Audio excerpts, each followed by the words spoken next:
In all of our searching,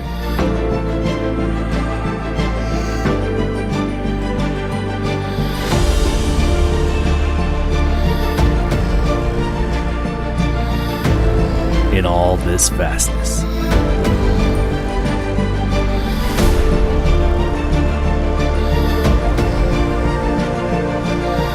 we have found nothing more awe-inspiring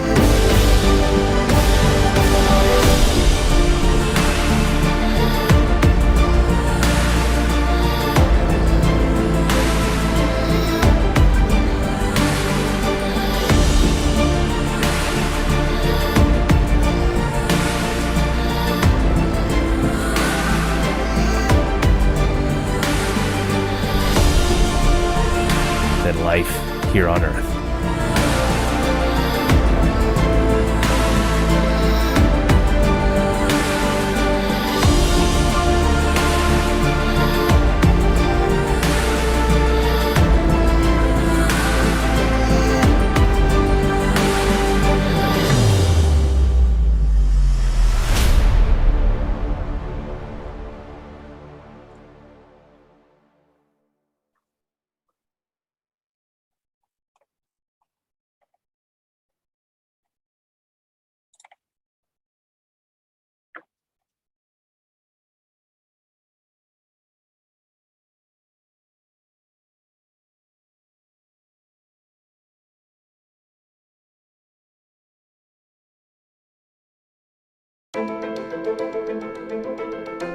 The Earth is the only world known so far to harbor life.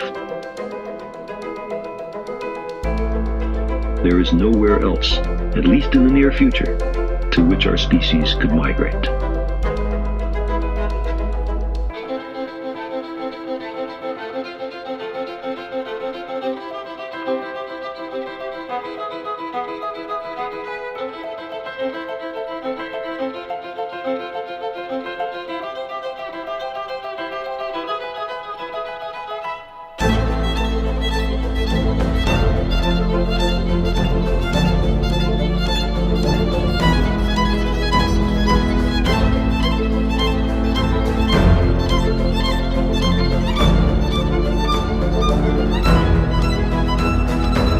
It has been said that astronomy is a humbling and character-building experience. There is perhaps no better demonstration of the folly of human conceits than this distant image of our tiny world. Like it or not, the Earth is where we make our stand.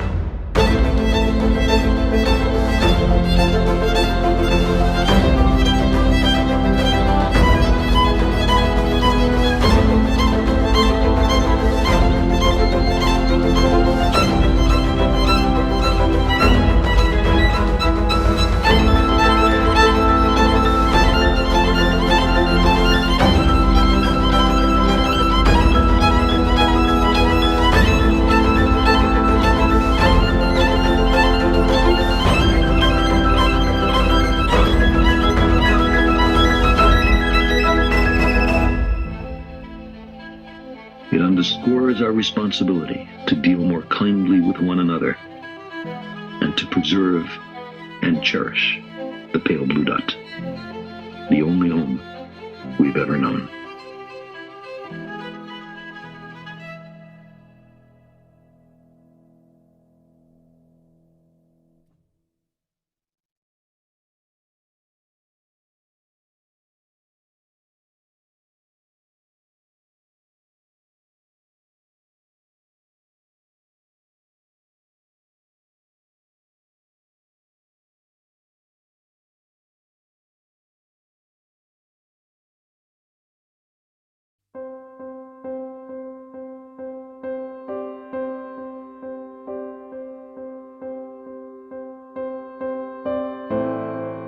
Hi.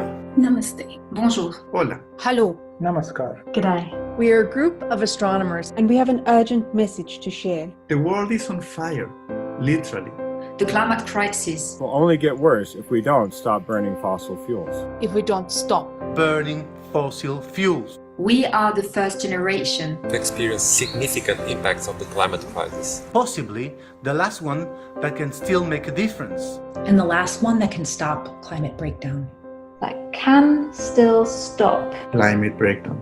Astronomers have discovered thousands of planets. around other stars. but not a single one. But not one of them is like Earth. Even if there was one, It would be much too far away. It would be impossible for all of us to move there. The Earth Is our only home. The Earth is our only home. We have to work together. Preserve the habitability of our unique planet. We all need the Earth To sustain life. to sustain life. to sustain life now and for generations to come. So, become a climate activist yourself. Use that time to contact your political leaders And convince them to act now. To act. Now. now. My name is Deborah Fisher. Me llamo Jessica. My name is Sarah White. My name is Travis. माझं नाव आहे क्षितिज. My name is Natasha. मेरा नाम मनीषा श्रेष्ठ हो. My name is Michelle Willebrand. Ich bin Victoria Grenberg. My name is Shazreen Mohammed. Eu chamo Luís Calçada.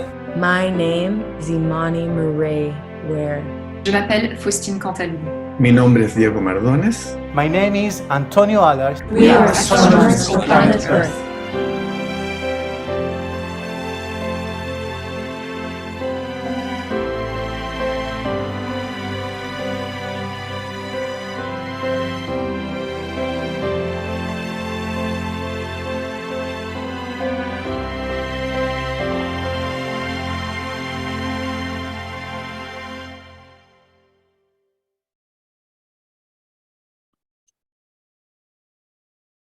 Very, very welcome, everyone, to the first fully global virtual symposium of astronomers for planet Earth. It's my pleasure to introduce in the very beginning Adrienne Kuhl, who is a faculty member at the San Francisco State University and also director of their planetarium. Adrienne is also a founding member of A4E and one of the coordinators of the steering group. Adrienne, please. Thank you, Leo. Welcome everyone to the 2022 Astronomers for Planet Earth Symposium. We're thrilled that you're here. I wanted to say thank you to the symposium organizers for this amazing event and for the invitation to say a few words about Astronomers for Planet Earth. Before we dive in, who are we? Why are we here? And what are we doing? So I first just wanted to say we're so delighted that folks from all over the world have registered for this symposium and will be joining us throughout the week. The climate crisis is, of course, global, and working together makes all the difference. So, you know, folks who have, I just wanted to say, it's been really interesting to see folks who have registered or folks connected to astronomy in all kinds of different ways.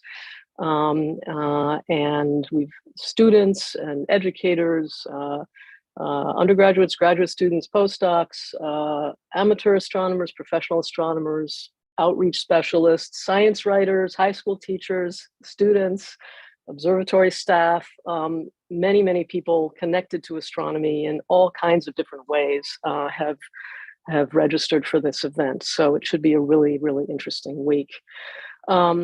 Before we start off, we'd like to hear a little bit from you. And so Leo, if you put up the next slide, we have a couple questions for you. I'm going to ask, and so the questions are, what is one of your favorite places on the Earth? How is climate change affecting places that you love? And what makes you hopeful in the face of the climate crisis? And you can pick one or two or all of these questions to just share some thoughts in the chat so we can all see a little bit about each other and what's on our minds as we begin today.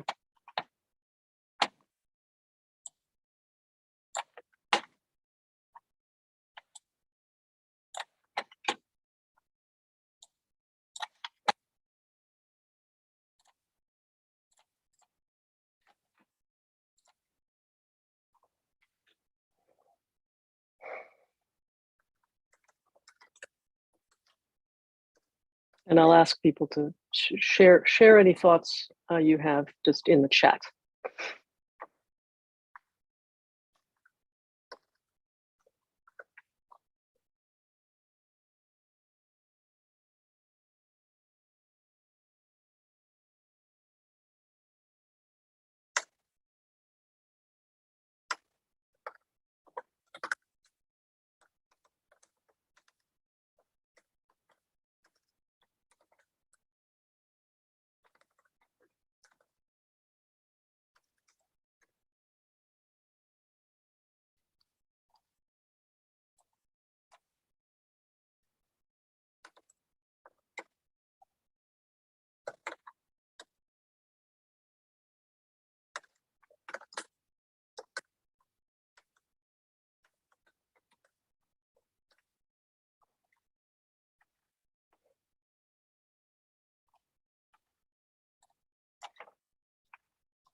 Okay, this is wonderful. Thank you so much for sharing. I'm going to just feel free to continue to share places that you love and all around the earth. And I'll say I'm also someone who loves the ocean and yeah, is concerned about what's happening to it. And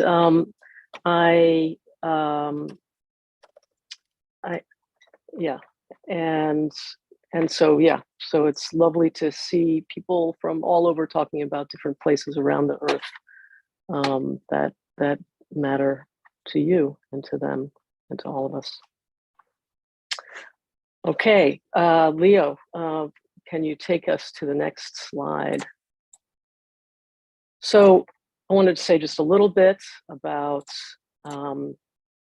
what we are facing and show a couple of things from the most recent report from the UN Intergovernmental Panel on Climate Change. Their latest report shows it very clearly. The Earth has warmed by more than 1 degree Celsius already. We understand why very well. It's the result of all the heat-trapping gases that humans have been putting in the atmosphere and are still putting in the atmosphere to this day, especially, of course, carbon dioxide. What you can see from this plot is that climate models are well matched to what is observed.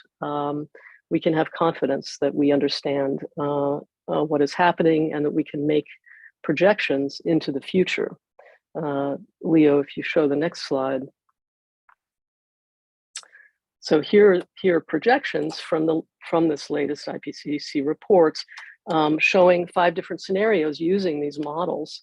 And it's these projections that tell us that what the urgency of the problem is.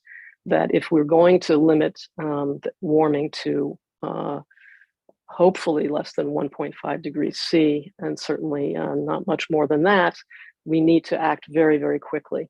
The plot on the left shows the projections of the heating with 5 different scenarios that the IPCC explored, and the plot on the right shows the amount of carbon dioxide being put in the atmosphere now at 40 gigatons, and the amount by which we need to reduce those emissions in order to reach the target of less than 2 degrees C and ideally less than 1.5 degrees C.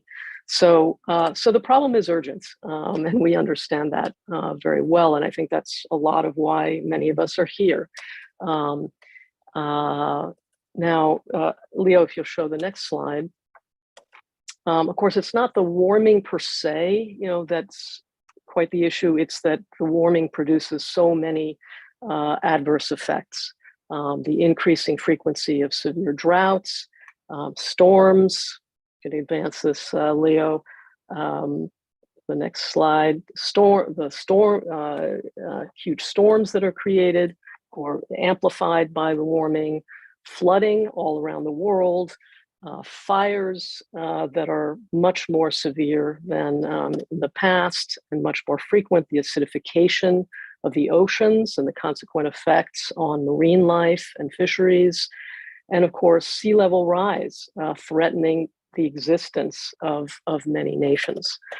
The effects, of course, are being felt everywhere, but there are also huge disparities. The people and countries least responsible for causing all the problems are the ones experiencing the worst of its impacts. The climate scientist Kimberly Nicholas, I think, put it really well, summarized the situation.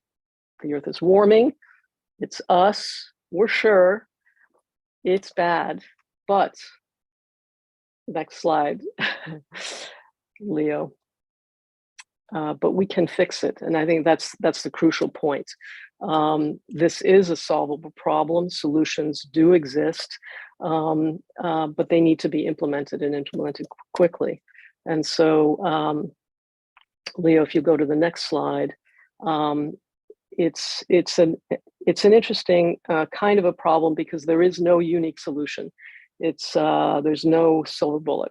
We need to be doing lots of different things and all at once. And so just go through these slides of examples, just a few examples of the kinds of things we need to be doing, changing where we're getting our energy, changing how we get around, transportation, making livable cities, reducing our use of airplanes, thinking about how we eat and what we eat and what impact that has on the world. And so all of this may then leads to the question, well, okay, so what do astronomers have to do with this? And so let's, why astronomers? Why are we here, and what can we do? The next slide, Leo. So the idea here is that astronomers do have something specific, we think, to bring to this issue. We have a particular perspective on the Earth, a unique perspective. We have scientific expertise, and many of us are educators. That unique perspective, I think, is shown maybe no more clearly than by this pale blue dot image taken of the Earth from Voyager spacecraft more than 30 years ago now, when it was in the outer reaches of the solar system. Leo, the next slide.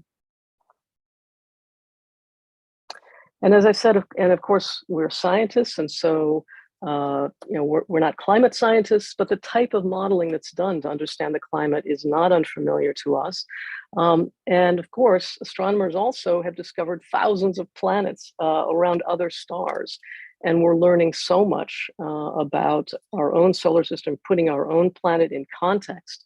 But it's also abundantly clear that these planets are extremely far away.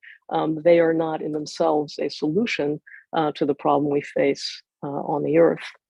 Next slide. The other point I want to make is just that the astronomy is a relatively small field of endeavor, but it has surprising reach. One example is that millions of students all over the world take astronomy classes every year. Another example, next slide, is that so many of us teach in informal settings as well as formal settings of universities. We teach in informal settings in many different situations. And this also means we have great reach. And finally, third slide, Leo. And of course, there are planetariums all over the world where astronomy is being taught to many, many millions of people annually as well. And so it's a small field, but with a large, very large reach. And so all of those things together, we think, are reasons why astronomers can do something unique and important in helping address this problem. So next slide, Leo.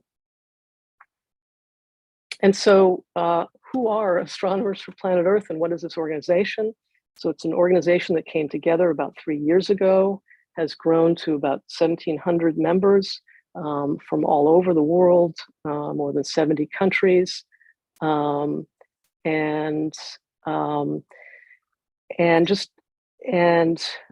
the idea is to bring together people whose work or education, passion connects them to the stars, to astronomy, and to work together, and I'll say more about this later, to figure out how to work on the problem of the climate crisis, how to make an impact, and essentially aid and abet one another to work in this area. And so, yeah, so that's a nutshell of who we are. Next slide. What are we trying to do? In a nutshell, just empower one another, mobilize and empower one another to take action on the climate crisis. And Leo's now going to say more about what we've been doing recently. So let me introduce him. So Leo Bircher is an infrared astronomer at Leiden University who has recently started working at the environmental NGO Umweltinstitut in München, Germany. He is a founding member of Astronomers for Planet Earth and also one of the coordinators of the steering group. Leo. Thank you very much, Adrian. And I guess next time we don't do the slide sharing again, it's better to have this one by one probably. All right, so in the next 10-15 minutes, I'm going to present some of the major achievements that we think we did in the last 3 years since our inauguration in spring, summer 2019. And this is, of course, to some degree a biased view. I mean, this has been crowd contributed, but nevertheless, if something is missing, it doesn't mean it's not major. It just means it hasn't been included in the presentation. So I hope this is okay. All right, so one of the things that where we put a lot of activity in the last 3 years is organize meetings, not so much our own meetings like this one. This is really a first that we have such a big meeting by ourselves, but usually we used to contribute meetings or sessions to other to other bigger meetings like the AAS meetings or the European Astronomical Society meetings or the Chilean meeting, or also the one in Australia, perhaps with one exception, the ASP, the Astronomical Society of the Pacific meeting, which was actually a major meeting essentially organized just with A4E in summer last year. We've also published, or our members have published, a large number of research articles, so large that Nature Astronomy, where most of these articles have appeared, have now produced their own library of just our articles, which is great. We have articles about the carbon footprint of various parts of astronomical activity, like here by Adam and co-workers on specifically emissions from Australia. Then one by Knut Janke and colleagues on emissions of the MPIA in Heidelberg, Germany. Another one relatively recently by Jürgen Knödelseder on astronomical research infrastructures, with the very interesting conclusion that we should slow down building astronomical infrastructures. So read it and then join the controversial discussion on this. We had one also not long ago about the carbon footprint of astronomy research in the Netherlands, led by Floris van der Tak, who's also here, as far as I've seen. Then we had one on the carbon footprint of large astronomy meetings, in comparing the summer meeting, the EAS meeting 2019, with the virtual one 2020. Then this one is not strictly an A4E paper, but it's by a group that is very much connected to A4E, by Vanessa Moss and collaborators, on how to do better in terms of conferencing. We're trying here, so give us feedback. What do you think about this? But then we also had papers on the impact of climate change actually on astronomical observations. So not so much astronomical carbon footprint on the climate, but so to say, the footprint of the climate crisis on astronomy. Here one by Faustine Cantaloupe on how the conditions in Paranal in Chile will change or are already changing as an effect of climate change. And then we had a number of articles also on communication, how to communicate climate change effectively. This was with a communication researcher, Alison Anderson, and Gina, who's an A4E member. And then also one in the CAP journal, the Communicating Astronomy with the Public journal, led by Abigail Frost. Another big project that we did in the last 3 years was an open letter campaign. This really took a lot of effort from many people. We wrote an open letter to astronomy institutions and societies, and essentially told them why we're all here now. Our message of we astronomers have to do something about the climate crisis. We have the power, we have the reach, and we definitely must act. This was very successful, thanks to really everyone contributing to this major project. We had nearly 3,000 signatures from 81 countries, and the whole project was led by Gabrielle Betancourt Martinez, who may also be around, but you can find her definitely on Slack. We had a number of videos you've already seen. Those of you who joined on time or even before time have seen up to 3 of our videos. This is the final bit of one of the most prominent videos that we had. We are astronomers for planet Earth. For this video, we collected voices from all over the globe, which we thought was quite neat. But there's many, many more videos that have been produced almost exclusively by Steve and Jessica Agnos on a number of topics. And the videos are always a mix between educational videos and just inspirational videos, or also actually explanation videos of how A4E works. Another major project is our webinar that is led by Travis Rector, where we have had to date 15 speakers, or actually more, 16 speakers from mostly Europe and the US. And the format of these webinars, which is currently paused, was always there's first a talk that is pre-recorded and everyone watches it on their own time. And then there's a live discussion at some time after the video has been published so that people can discuss about the video. Just very recently, we were able to launch our new website, which has been kindly donated by a web design company in Britain. And the project was led by Wendy Crumrine, an A4E astronomer, who's currently focusing on her PhD. So she might not be that active at the moment, but she spent a lot of time in getting the new website together, which is just fantastic. So I hope you have already seen it or otherwise have a look. And the website isn't enough. You also need lots of content, and that project or that particular section of the website is a project group by itself, which is led by Catherine Williamson and collaborators on putting content on that webpage. So there's a collection of all the articles that we wrote, various research articles, presentations. Just have a look and see what you can use for your own work. Then another activity of ours was to write letters to astronomy organizations. One of our first activities in Europe was to actually get the EAS Sustainability Committee in place at all. This was part of, or the result of a letter that we wrote. There's some more about the history of this specific sustainability committee that is in a video that you can watch in GatherTown.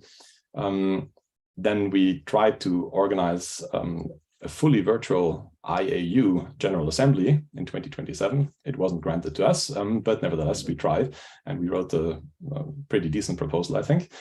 And then occasionally we also write some open letters for on specific issues where we think not enough is happening. Another activity field are talks. Lots of our members have given talks, and this is just a very small section, perhaps probably just 1% or 2% of what has happened. Just a few talks that I found on our shared Google Drive, just to give you an impression of the wide variety of audiences that we're reaching, from amateur astronomers to fellow professional astronomers to even things like the Chaos Computer Club, or of course other scientists like in the Californian Academy of Science talk by Adrian. So yeah, we have lots of talks, and also we have the templates for these talks. If you'd like to give one, go contact us, and we're happy to share slides. The major, or the most significant part, though, that what we feel we have achieved in the last 3 years is really the community building. We have put together a community of nearly 2,000 concerned astronomers all over the world, astronomers and astronomy enthusiasts, and our communication and our discussion and community building is mostly happening through Slack, but also on social media, on Twitter, and these days even on Mastodon, in case you like the Fediverse. But really, this community building is happening in specific instances like this one. And we actually had a first, but much, much smaller virtual get-together in January 2021, so nearly 2 years ago, where we had 3 hours of program, including some mingling on GatherTown or on Zoom breakouts with about 100 participants. And now, this week, this really marks the beginning of the A4E Symposium, which is a full week of A4E related content, and we have over 500 participants.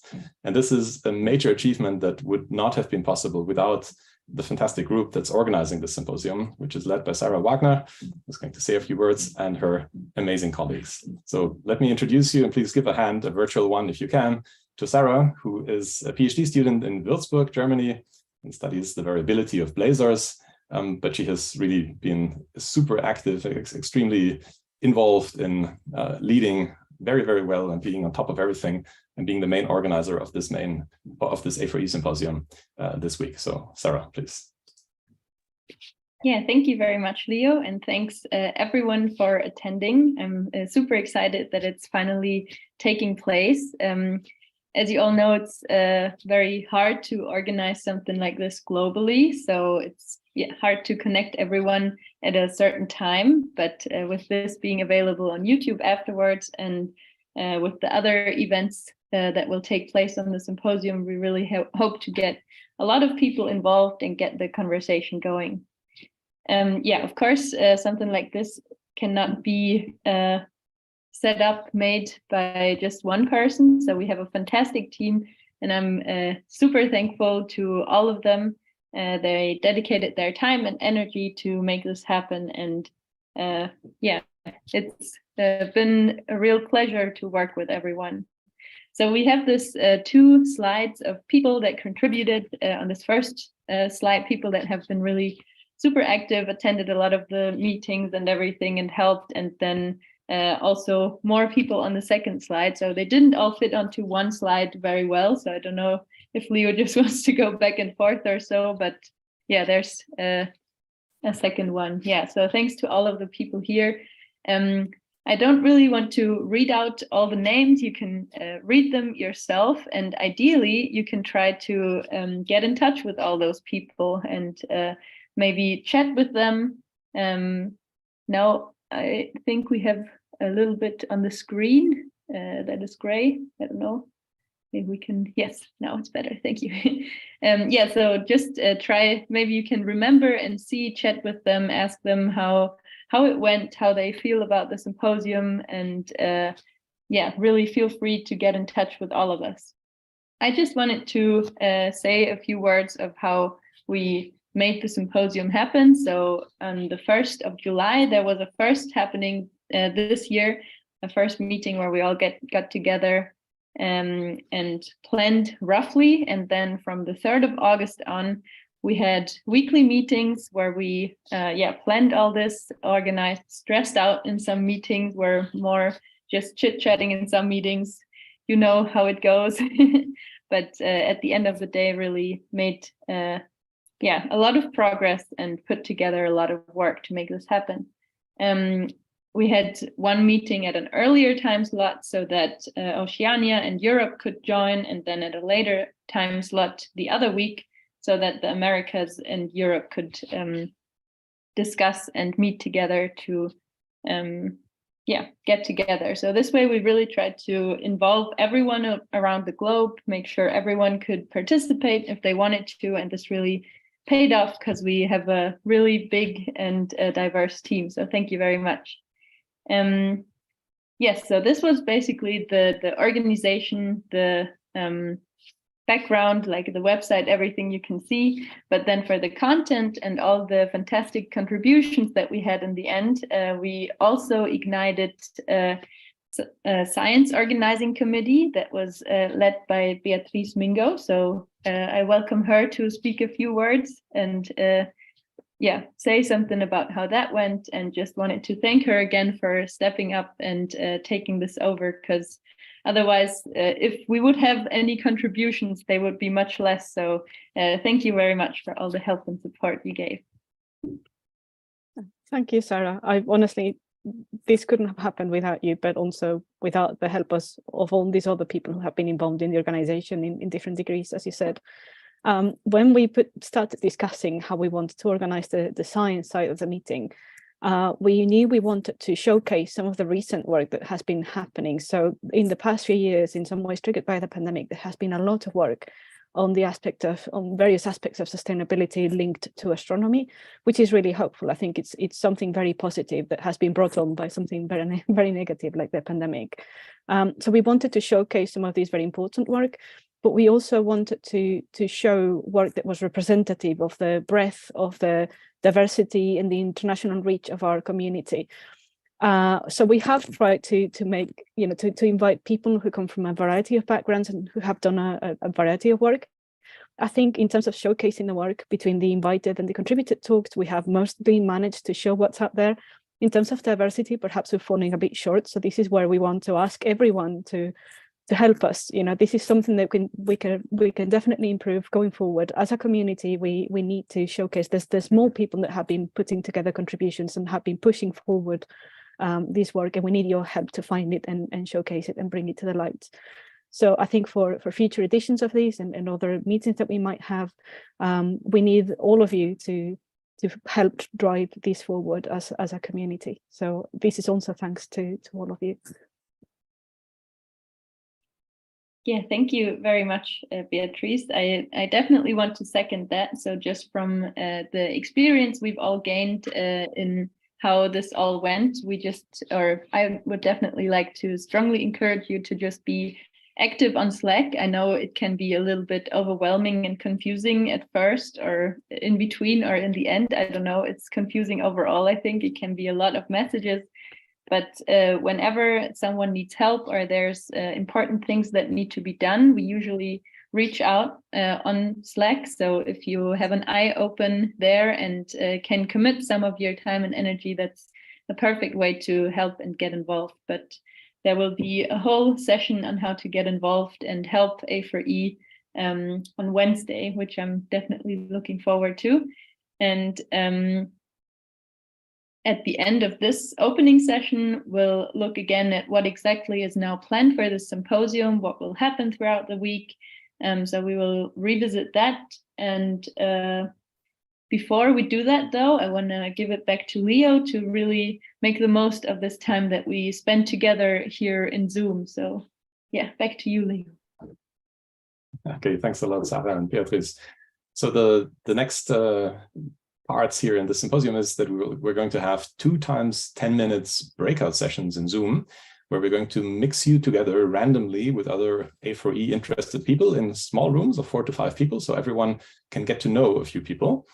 And then we're going to have a short break. Then we're continuing with Adrienne telling you a little bit about how A4E actually works, what our operating principles are, before handing over to Sarah again, who's going to tell you a little bit more about how the symposium works. And then we're going to move to GatherTown, to the platform where most of the symposium will happen in the course of the week. And the challenge would be that you try to find some of the people you met in these Zoom breakout sessions in GatherTown again. So do remember who the Zoom algorithm will mix you together with in the next couple of minutes. And then you perhaps can find them again, and you don't feel totally lost in Gather. Okay, so this is now the first breakout session in Zoom, and it will be ended after 10 minutes, and then the second one will begin right away. Then we're going to do a 5-minute break, and then come back with a talk about how A4E works. All right, enjoy.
All right, that was part 1 of the breakout sessions, and we're going to do this just again.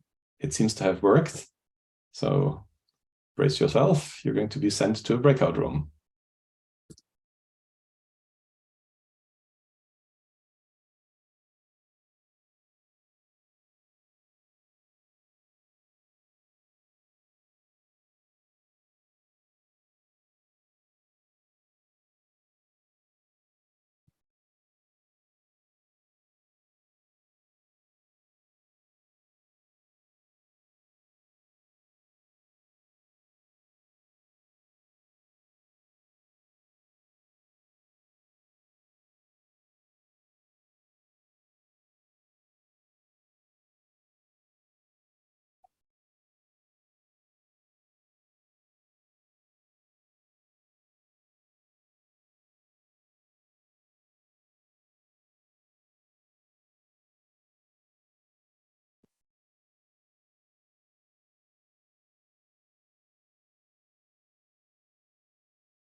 All right, time for a short break. We're back at 3 minutes over the hour.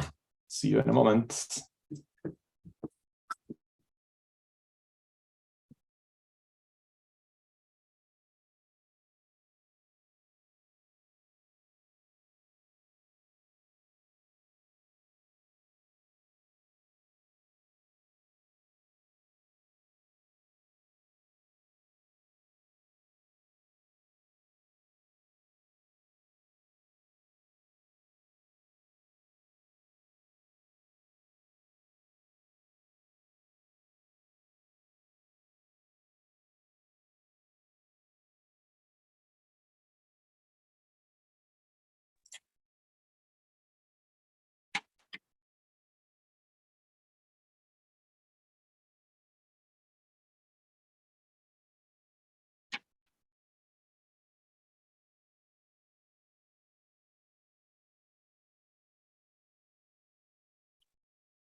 Okay, so indeed a pretty short break, but we don't have too much to come afterwards, because we wanted, we're aware to not take too much of your time.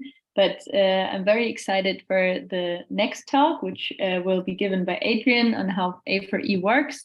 And then we will, or I can show you again how the rest of the week will look and how the tool we will be using, GatherTown, will work. So I hope you all remember the people that you were in a discussion room with. You will try later to find them again with in GatherTown. So let me now start the slideshow for Adrian, and she can start whenever she's ready. Okay, can you hear me, Sarah and others? Yes. Yeah. Okay, sorry, I was having trouble with my audio before. Great. Okay, so so Sarah and the organizing committee asked me also just to say a few words about just how this organization operates, partly so those of you who are members can understand how it works, and anyone who's not a member, and I know many people who are at the symposium are not, just to know a little bit more about how the organization operates and what we, how to get in touch with people and things like that. So this is just a slide I showed earlier about sort of who we are, folks connected to astronomy in many different ways. And if you give the next slide, Sarah, I'll say more about, and just, a very brief history. So the organization was formed about 3 years ago as a merger of two organizations that had formed independently, one in Europe and one in the US. And yeah, we've been working together ever since. And it's really grown up organically out of the people who, got it started, and then people who joined. And the next slide will show sort of the beginning of this. So really, it's a kind of a grassroots kind of situation. As people had ideas of things that they wanted to be doing, they formed various working groups. And this is just an example on the Slack of working groups that we have now. There's a working group focused on membership, a working group focused on the website, one focused specifically on the resources part of the website. There's a social justice working group, an events working group, and so on. Next slide.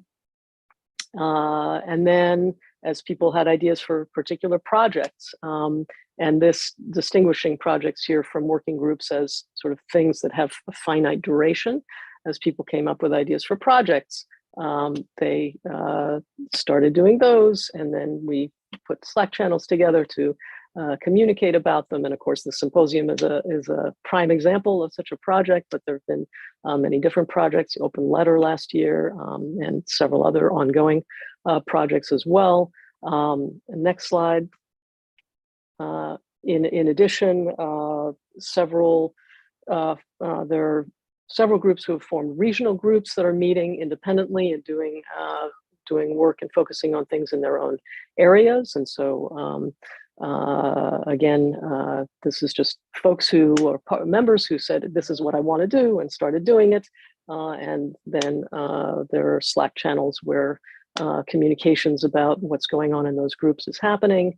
And then finally, to try to glue this all together a little bit, next slide, there is what we call the steering group, which is really just a mechanism to have the folks who have been coordinating and leading the different efforts in all the projects and working groups and regional groups to come together once a month and communicate with one another about what's happening, think about what else we want to be doing, how we can support different efforts that are happening in different parts of the organization, how we can improve communication, how we can get the word out about different things that are happening, and so on. And so that's sort of in a nutshell how it works. Next slide. The way we communicate with each other internally is primarily via Slack, and the different, many different channels that is showed right there. then, as I said, the steering group, which is a large group of people made up, as I said, of essentially people who have started or played a leadership role in one of these, one of the groups or a project, come together monthly to communicate with one another, and as I said, make sure that we're all kind of on the same page and helping each other, do what we're trying to do. To facilitate more general communication beyond the steering group, which is of course a small fraction of the whole membership.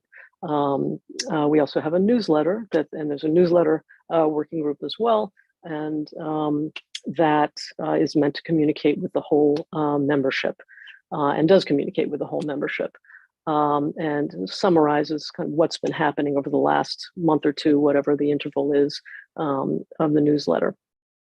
And of course, the different groups then have their own meetings at their discretion, whatever they need to do to make their projects go forward. And finally, in this part, we haven't been promulgating recently, but maybe we'll reinstitute again. We have an email listserv that enables members to communicate with one another just through a standard email. We're going to be substituting that something on our new website pretty soon, but that's something that does exist as well. The public-facing side of our communication is, of course, the website, and for resource sharing, the resources section of the website, which, as Leo mentioned, has a working group focused specifically on that, and is constantly adding more materials to that site. And of course, the video series, a couple of which you saw earlier, and of which you can see the whole set of more than 20 in a video projection room on Gather. That's another piece of the sort of public-facing part of Astronomers for Planet Earth. The webinar series, those webinars are public, and there's all kinds of extremely useful information of folks who have given those talks and shared their knowledge and experience with all the members and with the public, because they're made public at the end. And of course, there's social media on Facebook and Instagram and Twitter that various members have been involved in. And yeah, so lots of different ways that we're trying to communicate both internally and to the public. Next slide. The most important thing to say here, I think, is that if you're already a member of A4E, Astronomers for Planet Earth is you. It's whatever you are doing and want to do. And so, if you have an idea for a project, if you think there's an issue that needs more focus or hasn't had any focus before, if you want to start a group in your area or your region, that's how things happen. And you hopefully can then find within A4E or outside folks who want to work on that with you, and then contact the steering group to help facilitate setting that up and making that work. And that's really how things are happening. If you want to help out with an existing project, there are many different things happening and many different things that many different groups that could use more help. So if you're interested in helping something that already exists, a good way to do that is to explore the different Slack channels and then reach out to the coordinators who will be paying attention to the corresponding Slack channel. Just reach out and say, hey, I'm interested in this. What's going on? Tell me more. How can I help? The newsletter is also a way to find out what's going on and ways that you might help. And so, again, for current members of A4E, we've recently, as in today, this morning or this afternoon, depending on where you are on the planet, I've just posted our operating principles in a more public way and tried to just describe in some more detail how we function, including some of what I said and some more details, things like, how does someone get onto the steering group? And the answer is any member can suggest someone who could join the steering group. And we actually would like to encourage folks to identify members from all over who may be interested in being part of that group, because we want to increase the representation on that group from all over the organization. So that's an important goal that we have, is to diversify that group in all dimensions. And then we've also recently instituted elections for the coordinators of the steering group, so that different people will play a leadership role within that steering group over time. And so that's an important part of sort of moving forward in how we run the organization. So that's all I wanted to say, just sort of in a nutshell about how we operate. I and all the members are happy to answer questions about anything you may wonder about. And we want, our goal is to make it a little more transparent maybe than it has been about, how does this place function? It can be a little hard to go on Slack and go, well, what's going on? So we're trying to make that a little easier to understand and a little easier to figure out how to connect with people that you'd like to connect with. Thank you very much, Adrian. I also think I'll stop sharing for now. I also think it would be a really good point for questions. So if there have been any questions in the chat, or if any one of you has questions now on how does A4E generally work, feel free to ask right now. I'll pause for a little bit, so you can see if there's anything you would like to raise. Feel free to raise your hand for it, or just post it in the chat as you wish.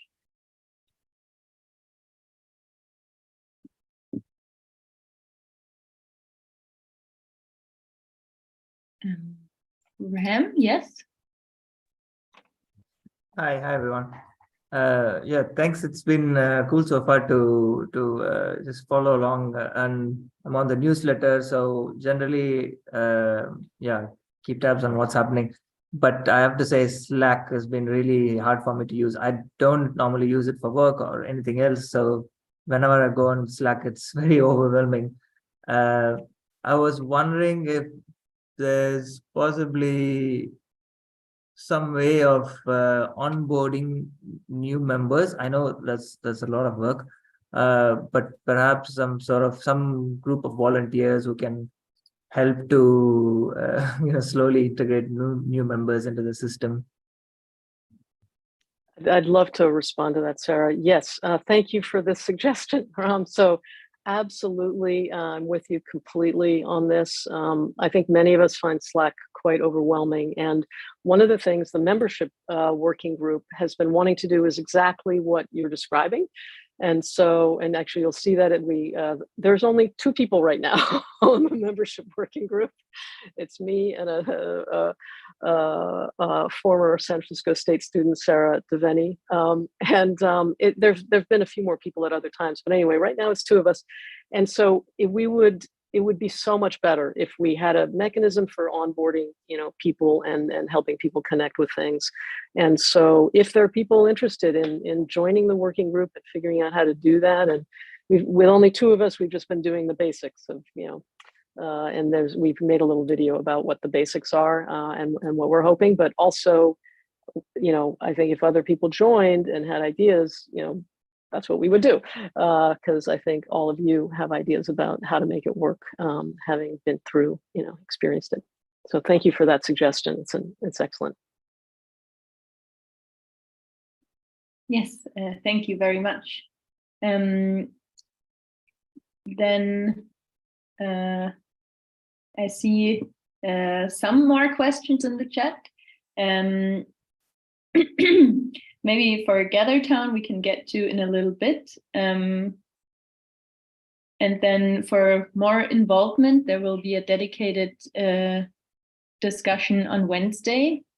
And while I skim the chat more, we could also make one group picture, if that is okay with everyone. I think that would be a fantastic idea.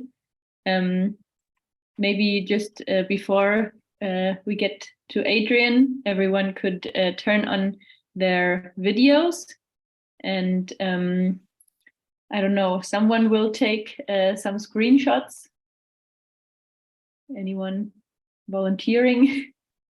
Could you, Leo, maybe? I can take the screenshots, yeah, waiting until everyone is fantastic there. I realized that you can now have 60 people, 60 videos on Zoom at the same time. So let's try that. All smile, please. And continue smiling. It's good for you. Good for the world. Good for the climate. Okay, wonderful. Got it. Thank you very much. Yeah, perfect. That was very quick. I think Adrian wanted to add something else. Feel free. Yeah, thanks, Sarah. Yeah, I actually this was actually something that Wendy Crumrine just mentioned, and I appreciate this, which is to, if you're interested in the different working groups, there are videos for the Wednesday session. So, you know, the pre-recorded videos related to the Wednesday session, which is how to get involved with the Astronomers for Planet Earth. There are many videos, short videos from different working groups about how they function and what's going on and so on. So yeah, check those out, and hopefully that will be helpful to understand more about what's happening and places to contribute and improve.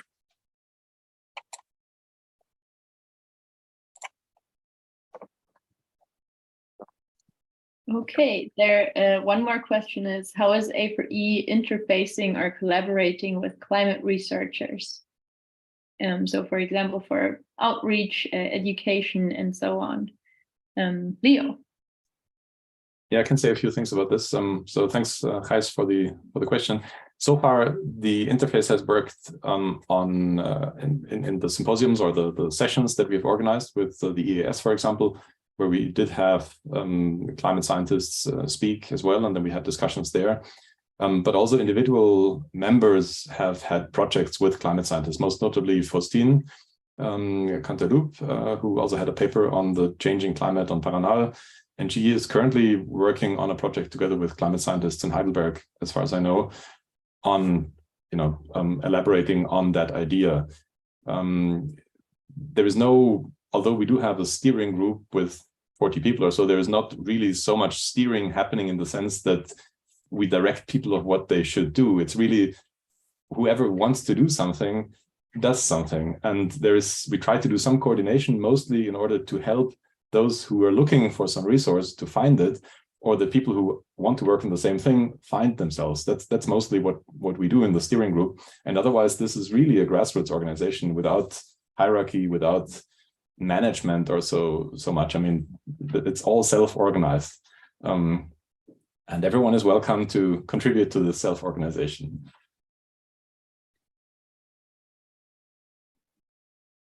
Thank you very much, Leo. So I don't see any further hands raised right now, and I think we got to everything in the chat. Please feel free to either send it again or maybe post it to one of the Slack channels, or send an email to the Symposium email address if I missed anything, or if anyone here missed anything. But we'll have plenty more chances to discuss throughout the next week. So finally, as the last little bit, I want to talk a little bit about how the symposium will work and what else will be happening. So you should have all received emails with all the relevant information already. We have a lot of fantastic contributions from experts in the field and colleagues and interested people that contributed their talks, for example, or poster on Indico, and we strongly encourage you to check those out. So you should have all the information in the email, or you can also find them in Indico, but you will have to be logged in to see them. So if you encounter any problems with that, please also feel free to reach out. So today there will be another workshop, I think at 7 p.m. UTC, and that will be in a separate Zoom room, so not this one. Please find that on the timetable. And then on the consecutive days, we'll have some more workshops from individuals in here. And then what I want to talk about right now is the discussion sessions. So for each topic that we have, there will be one dedicated discussion session, and this will take place in Gather. So I can share my screen of what this looks like. I am this little green character over here, and I'm already very excited to see a lot more people walking around. This is what it is like. You will have your name and you can choose some avatar that you want to be. And then with the arrows, you can just simply move around and check out the space. If you get closer to a certain person, so I can walk over to Shana over here, which is very convenient because we were in one of the breakout rooms before, so I already fulfilled this task. You can see in the top that it will pop up a little video, and we would be conversing just like in Zoom if we were both here right now. And what will happen throughout the next days on the top is that on the top you can see these discussion rooms. So for example, topic 1 on Tuesday, topic 2 on Wednesday, and we'll have 2 topics, shorter versions on Thursday. And the idea is that you can walk into those. So that's what you're supposed to do tomorrow and for any of the discussion sessions. And you will be in a room like this. They look all identical. And there will first be some Q&A. So all the participants should just be in this area right here. And all the speakers should be up here on the stage. And it is a special feature that if you are on stage, you can actually broadcast to everyone. So instead of only the people around you, in this case, everyone can hear you. But it doesn't work the other way around. So if you're now in the audience and trying to talk to the speaker, they will not hear you.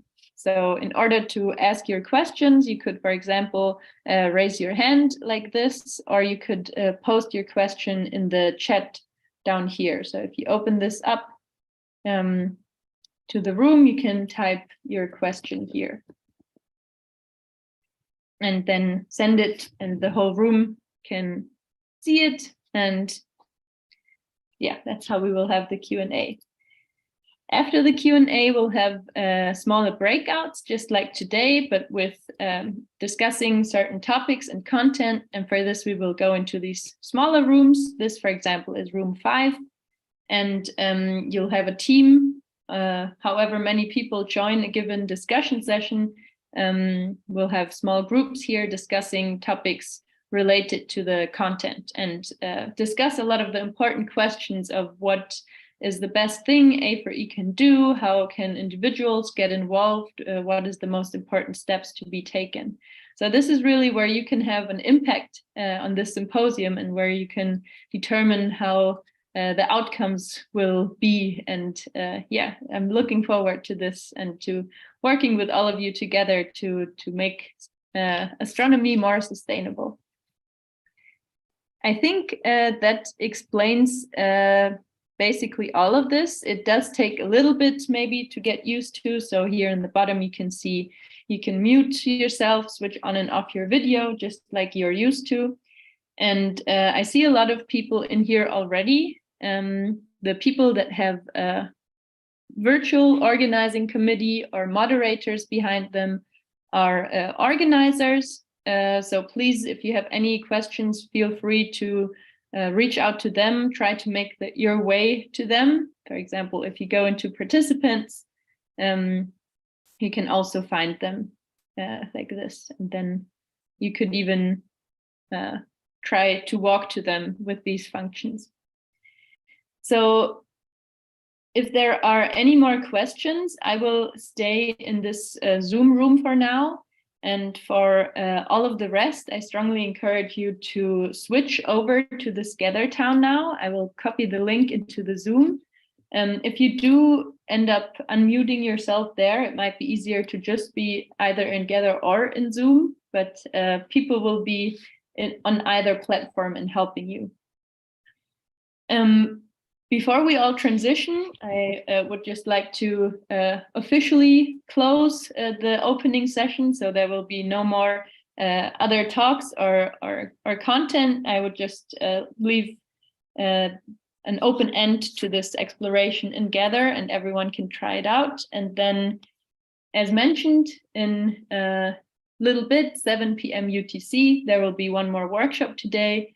And then to whoever can make it to the discussion session A, that will take place tomorrow at 8 a.m. UTC. Okay, so if you would like to switch over and explore, gather, try to find the people you met in the Zoom room and try to chat with them and maybe finish the conversations you couldn't finish yet. Okay. And I will be in here. If anyone has questions, feel free to just raise your hand or post in the chat.